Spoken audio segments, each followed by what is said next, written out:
Well, we've just reached phase 2 in Singapore and people are starting to flood the streets. Wow! Hi everyone, my name is Gerald, and do you know what's even worse than having to rush a work deadline in a job that you absolutely hate? It's knowing every day that you owe money to the bank and you cannot afford to lose that job. Well, I'm here to help you out because my channel is all about helping you grow and multiplying your money so that you can take back control in your life. Woo! Oh, that was a very bad failed aeroplane throw. Anyways, I'm going to be talking about the key principles as well as the habits that really bring out these principles so that you can save more money and then you can use that money to really grow your pot of gold. First up, I need to clarify that, being frugal is not the same as a cheapskate. Well, because being frugal doesn't mean that you have to save every single penny, even though it seems like it, but rather you are being very careful with how you spend money. It's understanding value and being smart with how you manage your money. So principle number 1 is to think long term. Well, basically, there's an opportunity cost to using money today as compared to saving it. And then the reverse is also true. I like to think of money as like little seeds, You can eat those seeds today, but then that means that the seeds won't be able to grow into a tree that kind of sprouts a lot of seeds. Or you can plant those seeds today and then eventually enjoy lots of seeds. But that also means you can't eat those seeds today. So what do? Well, it's really about managing these two things, right? I'm not saying that one is more important than the other, but it's really important to know how to budget and allocate the money accordingly. So I made a video about budgeting. If you want to check it out, you can check it out right here, but it's a long video. Anyways, the most important thing, the most important lesson that I kind of digest and bring it to you is basically, if you forget or know nothing about budgeting, just know this one habit, and that is to pay yourself first. What this means is that instead of spending all your money and then saving the rest or what's remaining, do this instead. You save a fixed amount of money every month and you do your absolute best to survive with the rest amount of money. So a good rule of thumb is save 20%. I know it's really difficult, especially when you're just starting out, but it's a rule that works. So you need to try to save 20% of income. Basically, a good way to do it is to set up automatic fund transfer. So every time your salary comes in, 20% of it goes to another account. You don't see it, you don't know where it went. I mean, you should know where it went, but you don't see it. And by not seeing it, it removes that temptation to having to spend. And once you see this is the amount you have left, it would naturally encourage you to be creative, to basically live within your means. Sounds familiar? By spending money today, you can have instant gratification, but the downside is, money is needed, especially in times of emergencies like a rainy day fund, retirement, gifts, buying your financial freedom, and basically living in a stress-free way because you have money in times of emergency. So it's also a peace of mind. And principle number 2 is to think in terms of value. Well, money is what you pay, value is what you get. But the funny thing is that sometimes you can pay a lot of money and get very little value. So being frugal is about squeezing as much value that you can, per dollar spent, rather than trying to save as much dollars as possible. It is also still important to save as much dollars as you can, but don't obsess and go crazy over it. I think that's really more of that frugal mindset rather than cheapskate kind of mindset. So the first, and I think a very important habit that I always have, is basically to have this constant habit of comparing prices. Because like I said, how much you spend does not equate to how much value you're getting, and that's why I developed this idea that you buy into value and don't buy into brands. Because if you buy into brands, sometimes you can be paying a huge premium for something that gives so little value. One example that I can think of would be like coffee, because I don't like coffee, but I still drink coffee because it keeps me awake, it gives me the adrenaline so that I can make nice videos like these.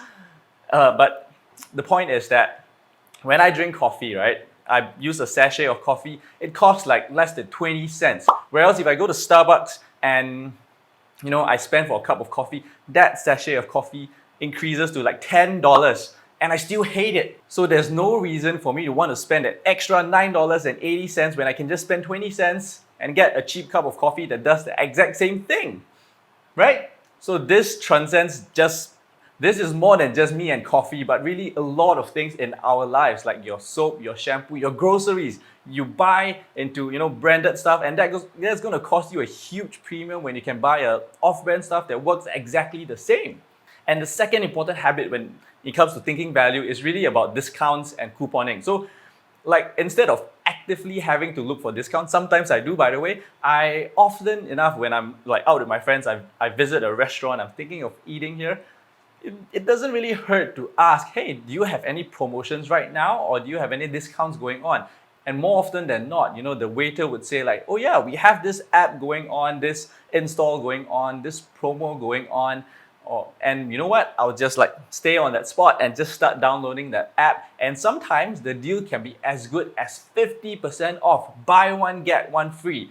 It's that insane and totally worth it. And principle number 3 is to always track your money in and money out. That was a little bit awkward.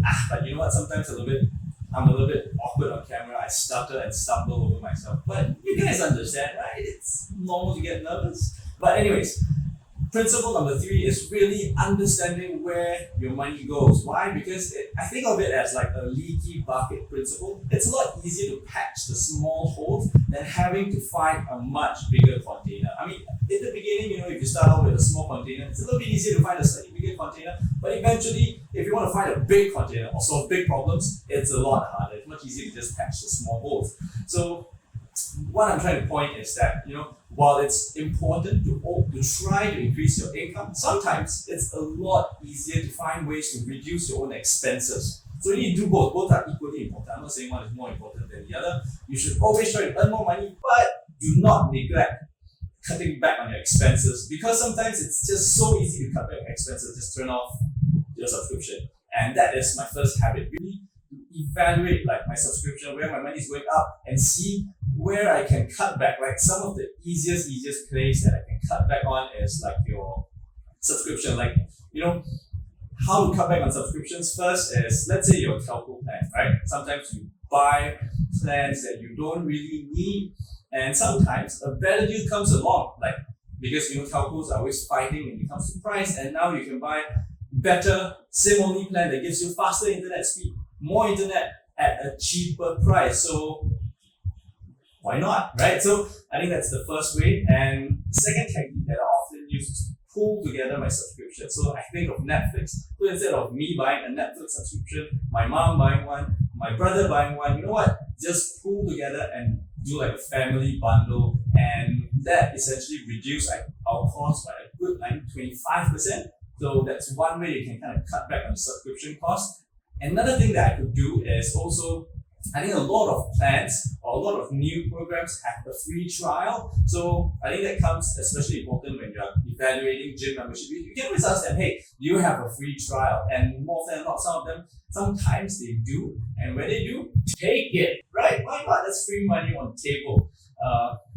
And apart from trying to cut back on subscriptions, another way that I can cut back on my expenses is to look for bulk purchases deals and discounts. What I mean by that, like for example, if you buy like a packet of soap, it's $5 a packet, a refill pack, right? But sometimes supermarkets go on sale, and if they go on sale like $3 a pack, buy more, buy 3 of them, buy 4 of them, because I'm going to use them anyways, and by bulk buying in advance, I reduce costs, but of course it's a little bit messy to kind of keep 4 packets somewhere, but it's not that difficult, and it saves you a good $10 every time you shop for something, and these little things add up, and it costs no extra time.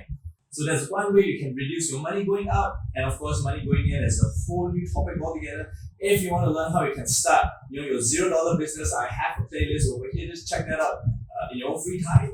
And with that said, I made a video on why living below your means is so much more important than you think. If you haven't checked it out, check it out right here.